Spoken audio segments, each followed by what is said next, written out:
Welcome back to TechMan. In this tutorial, you will learn how to change the color of a t-shirt in Adobe Photoshop.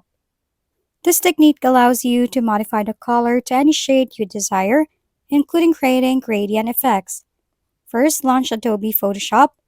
Open the t-shirt image you want to modify by selecting File, then click Open and locating your image file. Use the Quick Selection tool from the toolbar on your left side menu. Click and drag over the t-shirt to create a selection. Adjust the size of the brush if needed for finer details.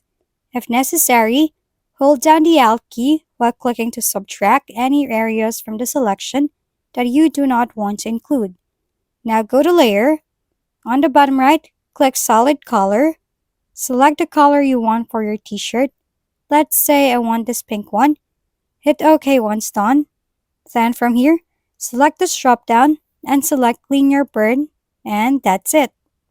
If we've been helpful, kindly give us a thumbs up and don't forget to hit the subscribe and bell button for more contents. For any questions and suggestions, comment down below.